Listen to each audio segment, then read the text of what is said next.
Then David fled from Naioth, which is in Ramah, and he went and said before Jonathan, "What have I done? What is my iniquity, or what is my sin, against your father, so that he would seek my life?" And he said to him, "May this not be. You shall not die, for my father will not do anything, great or small, without first revealing it to me. Therefore, has my father concealed this word solely from me? By no means shall this be." And he swore again to David. And David said, "Your father certainly knows that I have found favor in your sight, and so he will say, 'Let Jonathan not know this, lest he be saddened.' So truly, as the Lord lives, and as your soul lives, there is only one step, if I may say it, separating me from death." And Jonathan said to David, "Whatever your soul will tell me, I will do for you." Then David said to Jonathan, "Behold, tomorrow is the new moon, and I am accustomed to sit in a seat beside the king to eat.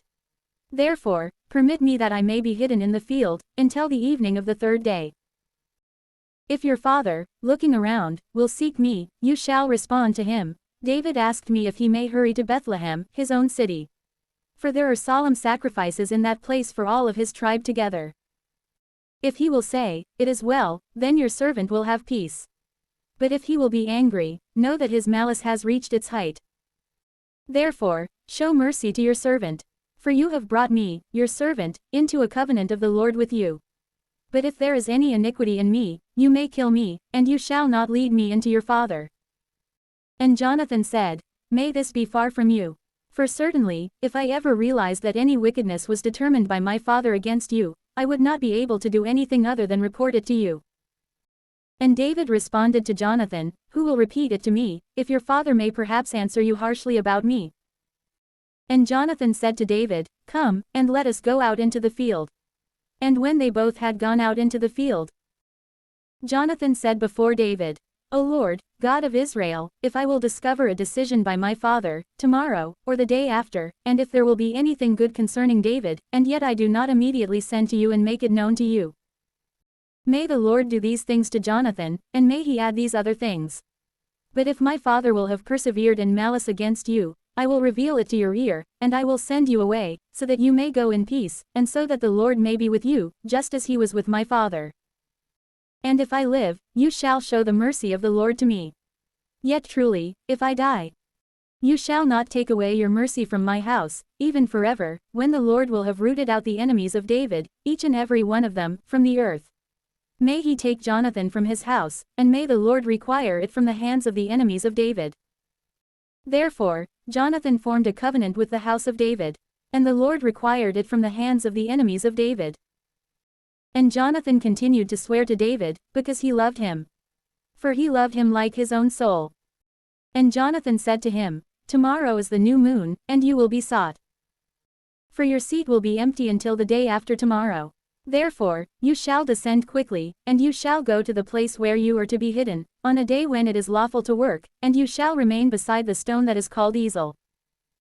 And I will shoot 3 arrows near it, and I will cast them as if I were practicing for myself toward a mark. Also, I will send a boy, saying to him, 'Go and bring the arrows to me.' If I will say to the boy, 'Behold, the arrows are before you, take them up,' you shall approach before me, because there is peace for you, and there is nothing evil, as the Lord lives. But if I will have spoken to the boy in this way, 'Behold, the arrows are away from you,' then you shall go away in peace, for the Lord has released you. Now about the word that you and I have spoken, may the Lord be between you and me, even forever." Therefore, David was hidden in the field. And the new moon came, and the king sat down to eat bread. And when the king had sat down on his chair, according to custom which was beside the wall, Jonathan rose up, and Abner sat beside Saul, and David's place appeared empty. And Saul did not say anything on that day, for he was thinking that perhaps something happened to him, so that he was not clean, or not purified. And when the second day after the new moon had begun to dawn, David's place again appeared empty. And Saul said to Jonathan, his son, "Why has the son of Jesse not arrived to eat, neither yesterday, nor today?" And Jonathan responded to Saul, "He petitioned me earnestly that he might go to Bethlehem. And he said, 'Permit me. For there is a solemn sacrifice in the city. One of my brothers has summoned me. Now therefore, if I have found favor in your eyes, I will go quickly, and I will see my brothers. For this reason, he has not come to the table of the king.' Then Saul, becoming angry against Jonathan, said to him, "You son of a woman wantonly seizing a man. Could I be ignorant that you love the son of Jesse, to your own shame, and to the shame of your disgraceful mother? For all the days that the son of Jesse moves upon earth, neither you, nor your kingdom, will be secure. And so, send and bring him to me, here and now. For he is a son of death." Then Jonathan, answering his father Saul, said, "Why should he die? What has he done?" And Saul picked up a lance, so that he might strike him. And Jonathan understood that it had been decided by his father that David be put to death. Therefore, Jonathan rose up from the table in a rage of anger. And he did not eat bread on the second day after the new moon. For he was saddened over David, because his father had confounded him.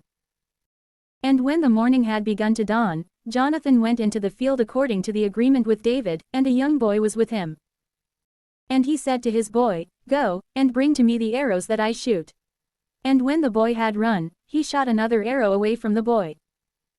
And so, the boy went to the place of the arrow which Jonathan had shot. And Jonathan cried out, from behind the back of boy, and said, "Behold, the arrow is there, farther away from you." And Jonathan cried out again, from behind the back of the boy, saying, "Go quickly. Do not stand still." Then Jonathan's boy collected the arrows, and he brought them to his lord. And he did not understand at all what was happening, for only Jonathan and David knew the matter. Then Jonathan gave his weapons to the boy, and he said to him, "Go, and carry them into the city." And when the boy had gone away, David rose up from his place, which turned toward the south, and falling prone on the ground, he reverenced 3 times. And kissing one another, they wept together, but David more so. Then Jonathan said to David, "Go in peace. And let us both keep all that we have ever sworn in the name of the Lord, saying, May the Lord be between me and you, and between my offspring and your offspring, even forever." And David rose up and went away. But Jonathan entered into the city.